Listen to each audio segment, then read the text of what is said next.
शुरू हो चुका, सारी बातें आज आप लोगों के सामने आने शुरू हो जाएंगी और इन बातों को लेकर के इन विशेष ने अपनी बात को अच्छे तरीके से देखने का समझने की आवश्यकता इसलिए होती है कि पहली सरकारों में इस सरकारों में आप लोग अंतर महसूस करने का काम करते हैं और अंतर आप लोगों को महसूस हो भी रहा कि जो काम आप लोग की सरकार ने करके दिखाने का काम किया है वो किसी दूसरे दल की बात नहीं।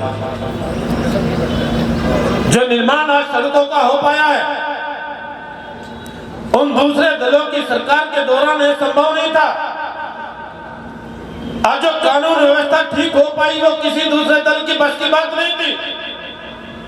वो भी समय था जब चौकियों पर ताले लग चुके थे, वो भी समय था महिलाएं दहशत में थी, वो भी समय था अगर किसान खेत तक पहुंचता था गन्ने का नाड़ा जरा सा हिलता हुआ दिखाई देता था, किसान के जूते चप्पल कहीं होते थे, फावला कहीं होता था, गांव में आकर के पीछा देखने का काम करता था। वो भी समय था हरियाणा के अंदर किसान धान गेहूं बेच करके आने की बात होती थी, पैसे भी छीन लिए जाते थे, ट्रैक्टर भी छीन लिया जाता था, मारपीट ऊपर से मिलती थी। उस समय को याद करने की जरूरत है। कोई कहता था बिजली के सेक्टर में इतना बड़ा बदलाव देखने को मिलेगा, कोई कहता था गांव दर गांव खंभे लगेंगे, कोई कहता था कि बिजली घर कोई ओवरलोड नहीं रहेगा, कोई कहता था क्या फूके में ट्रांसफार्मर की व्यवस्था इतनी आसानी से हम लोग को मिल पाएगी, नहीं तो फूके में ट्रांसफार्मर को लाने के लिए पसीने छूट जाते थे, बांच इकट्ठी करके ट्रांसफार्मर लाने की बात होती थी, दोबारा फूकने के बाद दोबारा बांच इकट्ठी करनी होती थी, यही सुनना पड़ता था। हम तो ले गए थे, पहली का तो हिसाब दिया नहीं, दूसरी तुम लेना लिए। कोई कहता था इतने बड़े स्तर पर गैस के कनेक्शन मिलेंगे, एक गैस का सिलेंडर खाली लेने के लिए भी लाइन में लगकर खड़ा होकर के कहीं के घंटे बिताने पड़ते थे, बोर्ड लग जाता था, सांसदों की विधायकों की मंत्रियों की चिट्ठी लिखा करके थक जाते थे, गैस का कनेक्शन सिलेंडर मिलता नहीं था। कोई कहता था क्या कि इतना बड़ा बदलाव देखने को मिलेगा, गांव के अंदर, मोहल्लों के अंदर, कस्बों के अंदर गाड़ी गैस के सिलेंडर लेकर के आपके घर घर लेकर के आएगी, ये कभी सोचा था क्या? दूसरे दलों की अगर सरकार होती है संभव नहीं था। कोई कहता था कितने बड़े स्तर पर गांव दर गांव टंकी लगी हुई थी, देख पाएंगे। आज कोई गांव बचा नहीं है जिस गांव में पानी की टंकी लगी हुई ना हो। कोई कहता था इतने बड़े बड़े हाईवे, इतनी बड़ी बड़ी सड़कें बन पाएंगी। ये हाईवे आप लोगों का जो सहारनपुर से लेकर के शामली, बागपत और दिल्ली को जाने वाला कब स्वीकृत हुआ था मालूम है क्या? 2010 में बहुजन समाजवादी पार्टी की सरकार थी, पैसा नहीं दिया। 12 से 17 समाजवादी पार्टी की सरकार थी, पैसा नहीं दिया।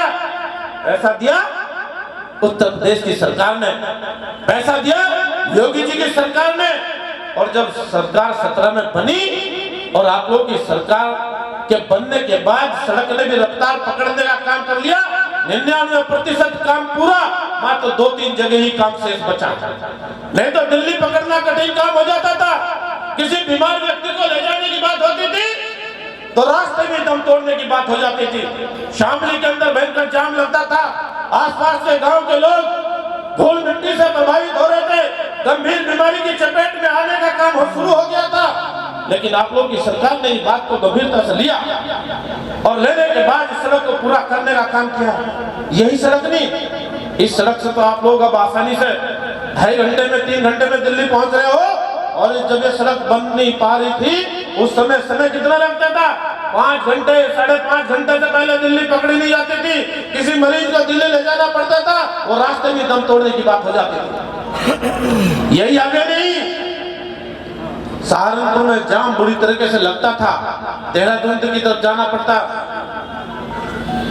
देहरादून से अंबाला हाईवे बनकर के तैयार हो चुका, सहारनपुर से दिल्ली हाईवे बनकर के तैयार हो चुका, शामली के अंदर मेरठ करनाल, दिल्ली देहरादून, पानीपत खटिम्बा, शामली अंबाला हाईवे चारों तरफ। रेलवे के सेक्टर में जो काम करने की आवश्यकता थी, रेलवे के ट्रैक की स्पीड बढ़ाने की आवश्यकता थी, स्पीड बढ़ाई गई। रेलवे के ट्रैक का इलेक्ट्रिफिकेशन करने की आवश्यकता थी, इलेक्ट्रिफिकेशन नौलत्ता की बात हो, चाहे हाट की उस्मानपुर की बात हो, चाहे अल्लम के अंदर हाट बनाने की, प्लेटफॉर्म बनाने की बात हो, पूरा करने का काम किया गया।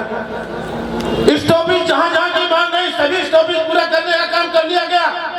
और भाई अमृत भारत योजना के अंतर्गत शामली भी सहारनपुर भी दोनों स्टेशनों को बड़े भव्य तरीके से बनाने का काम सरकार ने पूरा कर लिया है। कोई भी सेक्टर नहीं छोड़ा जा रहा। पुलों की बात, माननीय मंत्री जी बैठे, आप लोगों की सरकार के मंत्री हैं, इनके प्रयासों से मुकेश जी ने प्रयास किया, हम लोगों ने पूरी करके प्रयास किया। सोंधेबाज का पुल कितने दिनों से पेंडिंग था, सोंधेबाज की सौगात आप लोगों को मिली। एक पुल इधर और नसरुल्लागढ़ के पास बनकर के तैयार हो गया, एक पुल आप लोगों का गंगों के पास दौलतपुर में बनकर के तैयार हो चुका। 3 पुल, रेलवे का पुल, चरपिलखनी का पुल हो, सरसावा से बिन्नाखड़ी छापुर जाने वाला पुल हो, और शाहजहांपुर के अंदर तो कितना बड़ा जाम लगता था। शाहजहांपुर इतना भयंकर रूप से जाम लगता था। उस जाम से छुटकारा पाने के लिए आप लोगों के प्रयासों में सफलता मिली है। आप लोगों की सरकार ने उस बात को ध्यान में रखा है कि इन समस्याओं का निराकरण प्राथमिकता पर होना चाहिए, और वो आप लोगों की सरकार ने परिणाम देने का काम किया। साथियों, इस कार्यक्रम के माध्यम से आप लोग भिन्न भिन्न जगहों पर जाने का काम करोगे, और चुनाव में जो रचना आप लोगों को देने का काम किया गया, उस रचना को नीचे तक उतारने का काम करना है, और नीचे तक उतारने के बाद आप लोगों को उसका परिणाम भी देखने को मिलेगा। गांव के लोग बेताबी से इंतजार कर रहे हैं कि हमें चुनाव की तारीख मिल जाए। इतना बड़ा उत्साह देखने को मिल रहा, इतना अच्छा वातावरण देश के अंदर देखने को मिल रहा। मोदी जी ने काम करने में कमी नहीं छोड़ी, अंतिम छोर तक बात को पहुंचाने में कमी नहीं छोड़ी, अंतिम स्टेज तक बैठने वाले व्यक्ति तक योजनाओं का लाभ पहुंचाने में कमी नहीं छोड़ी। और योजनाओं को पहुंचाते समय मोदी जी ने किसी भी प्रकार का भेदभाव नहीं किया, सभी को जो पात्रता की सूची में उसको लाभ देने का काम किया। उन्होंने न जाति देखी, न धर्म देखा, न बिरादरी देखी, इन सभी को लाभ देने का काम किया है। और अगला भी लक्ष्य मोदी जी ने निर्धारित करने का काम किया है। हमें इस देश के अंदर रहने वाली जाति, हमें किसी जाति वर्ग को विशेष तौर पर फोकस करने की जरूरत नहीं है। हम लोगों को सभी को सम्मान देने का काम करना है, सभी को योजनाओं का लाभ देने का काम करना है। हमारे लिए अगर देश के अंदर कोई जाति है, इस देश की महिला हमारे लिए जाति है। हमारे लिए इस देश के अंदर कोई जाति है, इस देश का नौजवान हमारे लिए जाति है। इस देश के अंदर कोई जाति है, इस देश का किसान हमारे लिए जाति है। इस देश के अंदर कोई हमारे लिए जाति है, इस देश का गरीब खलिहान में रहने वाला, क्योंकि झोपड़ी वाला हमारे लिए जाति है। उनको हम लोगों में फोकस करते हैं, उनका ध्यान रखते हैं, उनको तरक्की की राह दिखाने का काम करना है। ये लक्ष्य सरकार ने निर्धारित करने का काम किया। धारा 370 जैसे मुद्दे, बड़ी बड़ी समस्याओं का निराकरण होता हुआ हम देख पा रहे हैं। आगे का लक्ष्य भी मोदी जी ने तय करने का काम किया है कि पिछले कार्यकाल के दौरान 2014 में जो भारतीय जनता पार्टी की सरकार बनी थी, उससे पहले की अर्थव्यवस्था देखने का काम करो। अगर आज की अर्थव्यवस्था में कितना बड़ा बदलाव, 11वें स्थान से निकाल करके 10वें स्थान की आर्थिक स्थिति आज बनी है। और अगला लक्ष्य मोदी जी ने निर्धारित करने का काम किया है कि अगले कार्यकाल के दौरान इस देश की अर्थव्यवस्था को टॉप के 3 देशों में शामिल होता हुआ हम देख पाएंगे। इस देश के लिए जो निर्णय बड़े करने की आवश्यकता है, और बड़े बड़े निर्णयों पर यह देश की सरकार काम करती हुई दिखाई देगी। ज्यादा लंबी बात न करते हुए आप सभी का मैं हृदय से अभिनंदन करता हूं, आपका स्वागत करता हूं। और हमारे मंचासीन सभी अतिथिगण यहाँ पहुंचे हैं इस सभा